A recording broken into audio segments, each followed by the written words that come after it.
ناظرین کرام، آ گیا ہے وہ وظیفہ جس کو آپ کسی بھی وقت 5 منٹ لگا کر لیں اور پھر اپنے حالات کو بدلتا ہوا دیکھیں۔ 5 منٹ کا وظیفہ آپ کے لیے زندگی میں اتنی خوش بختی لائے گا کہ آپ حیران رہ جائیں گے۔ یہ 5 منٹ کی تسبیح انشاءاللہ آپ کی قسمت بدلنے کے لیے کافی ہے۔ اگر آپ کو رزق میں کمی کا مسئلہ ہے، آپ کے مال میں برکت نہیں، آپ بہت زیادہ مالی تنگی کا شکار ہیں، کاروبار میں بندش ہے، کاروبار میں برکت نہیں، قرض کا بوجھ ہے، تو انشاءاللہ اس وظیفہ اور اس عمل کی برکت سے آپ کے تمام مسائل حل ہو جائیں گے اور آپ کی یہ تمام پریشانیاں ختم ہو جائیں گی۔ آپ نے یہ 5 منٹ کا عمل پورے دھیان اور بھروسے کے ساتھ کرنا ہے اور اپنی قسمت کو بدلتے ہوئے دیکھنا ہے۔ نگاہ میں ہر وہ عمل قبول ہوتا ہے جو خلوص دل اور اللہ تعالیٰ کی ذات پر مکمل بھروسہ کر کے کیا جائے۔ انشاءاللہ اس عمل سے آپ کے حالات بدل جائیں گے اور آپ کی زندگی خوشحال ہو جائے گی۔ ناظرین کرام، وظیفہ کا طریقہ بہت ہی آسان ہے۔ مرد حضرات یہ وظیفہ گھر میں بیٹھ کر سکتے ہیں، لیکن اگر وہ مسجد میں ظہر کی نماز باجماعت ادا کر کے یہ وظیفہ کریں تو اس کا اثر زیادہ ہوگا، اور عورتیں گھر میں بیٹھ کر یہ وظیفہ کریں۔ سب سے پہلے نماز سے فارغ ہو کر آپ نے پہلے 50 دفعہ سورہ کوثر پڑھنی ہے اور پھر اس کے بعد 10 دفعہ درود ابراہیمی پڑھنا ہے۔ اللہم صلی علی محمد وعلی آل محمد کما صلیت علی ابراہیم وعلی آل ابراہیم انک حمید مجید۔ اللہم بارک علی محمد وعلی آل محمد کما بارکت علی ابراہیم وعلی آل ابراہیم انک حمید مجید۔ درود ابراہیمی پڑھنے کے بعد آپ نے سورہ رحمان کی آیت فَبِأَيِّ آلَاءِ رَبِّكُمَا تُكَذِّبَانِ کو 33 مرتبہ پڑھنا ہے اور پھر آخر میں 10 دفعہ درود ابراہیمی پڑھنا ہے۔ یاد رہے، وظیفہ کے دوران آپ نے ادھر ادھر کی باتوں پہ غور نہیں کرنا اور وظیفہ کو خشوع و خضوع کے ساتھ کرنا ہے۔ وظیفہ کرنے کے بعد آپ نے اللہ پاک کی بارگاہ میں ہاتھ اٹھا کر اپنے مسائل کا حل مانگنا ہے اور اپنے مقصد کے لیے دعا کرنی ہے۔ انشاءاللہ اس وظیفہ کی برکت سے آپ کے تمام کام سنور جائیں گے اور آپ کو آپ کا مقصد ضرور حاصل ہوگا۔ رزق کی بندش دور کرنے کے لیے اور رزق میں خیر و برکت کے لیے بہت ہی مجرب وظیفہ ہے۔ یہ بہت ہی کمال کی تسبیح ہے اور اسی کلمے کی برکت سے تمام مخلوق کو اللہ تعالیٰ رزق دیتا ہے۔ اس عمل کو کرنے سے آپ کے لیے رزق کے دروازے کھل جائیں گے اور آپ کے مال میں اضافہ ہوگا۔ انشاءاللہ اس وظیفہ کی برکت سے آپ کے تمام کام آسان ہو جائیں گے اور آپ کو وہاں سے رزق ملے گا جہاں سے آپ نے کبھی سوچا بھی نہیں ہوگا۔ آج کا وظیفہ میری ان ماں بہنوں اور بھائیوں کے لیے ہے جو اپنے مالی مشکلات سے بہت تنگ ہیں اور وہ اپنے رزق میں اضافہ چاہتے ہیں۔ انشاءاللہ اس وظیفہ کی برکت سے آپ کے تمام کام آسان ہو جائیں گے اور آپ کی تمام مشکلات حل ہو جائیں گی۔ آپ کو رزق کا مسئلہ ہے، آپ کی کاروبار میں بندش ہے، آپ کو بہت زیادہ مالی مشکلات کا سامنا ہے، آپ کو قرض کا سامنا ہے، انشاءاللہ اس وظیفہ کی برکت سے آپ کی یہ تمام مشکلات حل ہو جائیں گی اور آپ کے تمام بگڑے کام سنور جائیں گے۔ بس آپ نے وظیفے کو پورے اعتماد اور بھروسے کے ساتھ کرنا ہے اور اپنے اللہ تعالیٰ سے اچھی امید رکھنی ہے۔ یہ وظیفہ کرنے والا کبھی بھی مایوس نہیں ہوا۔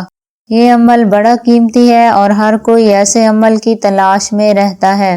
آج جو وظیفہ آپ کو بتانے جا رہی ہوں، سارے کام چھوڑ کر اس وظیفہ کو کر لیں۔ حضرت ابو ہریرہ سے روایت ہے کہ رسول صلی اللہ علیہ وسلم نے فرمایا کہ جب رمضان آتا ہے تو آسمان کے دروازے کھول دیے جاتے ہیں اور جہنم کے دروازے بند کر دیے جاتے ہیں اور شیاطین قید کر دیے جاتے ہیں۔ ماہ صیام، نزول قرآن کا مہینہ، اللہ تعالیٰ کی خاص رحمتوں اور برکتوں کا مہینہ، صبر کا مہینہ، ایک دوسرے سے خیرخواہی کا مہینہ، جنت میں داخل اور جہنم سے آزادی حاصل کرنے کا مہینہ ہے۔ رمضان المبارک میں پڑھی جانے والی دعائیں: اے اللہ ہماری زبان پر کلمہ طیبہ ہمیشہ جاری رکھ۔ اے اللہ ہمیں کامل ایمان نصیب فرما اور پوری ہدایت عطا فرما۔ اے اللہ ہمیں پورے رمضان کی نعمتیں اور برکتیں عطا فرما۔ اے اللہ ہم پر اپنی رحمت نازل فرما اور رزق حلال عطا فرما۔ اے اللہ ہمیں دین اسلام کے احکام پر مکمل طور پر عمل کرنے والا بنا دے۔ اے اللہ ہمیں اپنا محتاج بنا، کسی غیر کا محتاج نہ بنا۔ اے اللہ ہمیں لیلۃ القدر نصیب فرما۔ اے اللہ ہمیں جھوٹ، غیبت اور برائی اور فساد سے بچا۔ اے اللہ ہم سے تنگ دستی، خوف، گھبراہٹ اور قرض کے بوجھ کو دور فرما۔ اے اللہ ہمارے صغیرہ اور کبیرہ گناہوں کو معاف فرما۔ حضور اکرم صلی اللہ علیہ وسلم کا فرمان ہے کہ جس نے ایک دن کا روزہ اللہ کی رضا کے لیے رکھا، اللہ تعالیٰ اسے جہنم سے اتنا دور کر دے گا کہ جتنا ایک کوا اپنے بچپن سے اڑنا شروع کرے یہاں تک کہ بوڑھا ہو کر مر جائے۔ حضور صلی اللہ علیہ وسلم نے فرمایا کہ جب رمضان کا مہینہ آتا ہے تو اللہ تعالیٰ ایک منادی کرنے والے کو حکم دیتا ہے کہ 3 مرتبہ یہ آواز دے، ہے کوئی مانگنے والا جس کو میں عطا کروں، ہے کوئی توبہ کرنے والا جس کی توبہ میں قبول کروں، ہے کوئی مغفرت چاہنے والا جس کی میں مغفرت کروں۔ حضور صلی اللہ علیہ وسلم رمضان کی اہمیت واضح کرتے ہوئے فرماتے ہیں کہ اگر بندوں کو معلوم ہوتا کہ رمضان کیا ہے تو میری امت تمنا کرتی کہ پورا سال رمضان ہی ہو۔ اللہ تعالیٰ کی بارگاہ میں عزت والا وہ ہے جو متقی ہے۔ اللہ تعالیٰ متقی لوگوں کے ساتھ ہے۔ اللہ تعالیٰ متقی لوگوں کو پسند فرماتا ہے۔ جنت متقی لوگوں کے لیے تیار کی گئی ہے۔ قیامت کے دن متقی لوگوں کو مہمان بنا کر اللہ تعالیٰ کی بارگاہ میں حاضر کیا جائے گا۔ متقی لوگوں کے لیے اللہ تعالیٰ کے پاس نعمتوں والی جنتیں ہیں۔ اللہ تعالیٰ متقی لوگوں کا مددگار ہے۔ متقی لوگ قیامت کے دن ایک دوسرے کے دوست ہوں گے۔ متقی لوگ امن والے مقام میں ہوں گے۔ آخرت کا اچھا انجام متقی لوگوں کے لیے ہے۔ تقوی فضیلت حاصل کرنے کا سبب ہے۔ جسے تقوی عطا کیا گیا اسے دین و دنیا کی بہترین چیز دی گئی۔ متقی لوگ سردار ہیں۔ اللہ تعالیٰ ہمیں تقوی پرہیزگاری اختیار کرنے کی توفیق عطا فرمائے اور اپنے کرم سے ہمیں جہنم کے عذاب سے بچائے، آمین۔ قرآن و حدیث میں رمضان مبارک کو بہت اہمیت حاصل ہے اور رمضان المبارک ہی وہ بابرکت مہینہ ہے جس کا ذکر قرآن مجید میں آیا ہے۔ ارشاد باری تعالیٰ ہے کہ رمضان کے مہینے میں قرآن مجید نازل کیا گیا۔ اس مہینے میں ایک رات ایسی آتی ہے جو 1000 راتوں سے افضل و بہتر ہے۔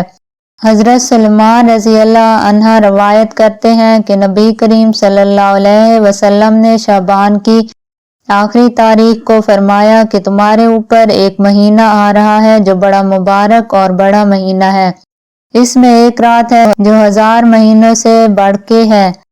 اللہ تعالیٰ نے اس ماہ کے روزہ کو فرض فرمایا اور اس میں رات کے قیام کو ثواب کی چیز بنایا۔ جو شخص اس مہینہ میں کسی نیکی کے ساتھ اللہ کا قرب حاصل کر لے وہ ایسا ہے جیسے غیر رمضان میں فرض ادا کیا، اور جو شخص کسی فرض کو ادا کرے وہ ایسی ہے جیسے غیر رمضان میں 70 فرض ادا کیے۔ اس مہینہ میں مومن کا رزق بڑھا دیا جاتا ہے۔ ناظرین کرام، وظائف کے ساتھ ساتھ نماز پنجگانہ کی بھی پابندی لازمی کریں، کیونکہ نماز بھی ایک مسلمان کے لیے اللہ تعالیٰ کا سب سے بڑا حکم ہے۔ نماز مصیبتوں کا بہترین علاج اور رحمتیں حاصل کرنے کا اعلیٰ ذریعہ ہے۔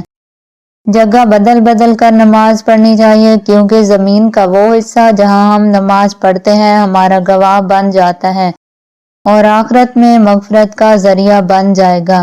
نماز مصیبت کو دور کرتی ہے، نماز چہرے پر نور لاتی ہے، نماز بیماریوں سے نجات دلاتی ہے، نماز عذاب قبر سے محفوظ رکھتی ہے، نماز رزق کی تنگی کو دور کرتی ہے، نماز سچا مومن بناتی ہے، نماز اللہ کی رحمت کا ذریعہ ہے، نماز بے حیائی اور برے کاموں سے روکتی ہے، نماز جنت میں داخلے کا خزانہ ہے، نماز جہنم کی آگ سے نجات کا سبب ہے، نماز افضل جہاد ہے، نماز مومن کا نور ہے۔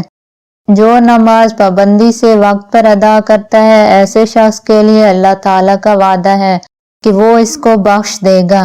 فجر کی نماز سے پہلے کی 2 سنت دنیا اور دنیا کی تمام تر چیزوں سے زیادہ بہتر ہیں۔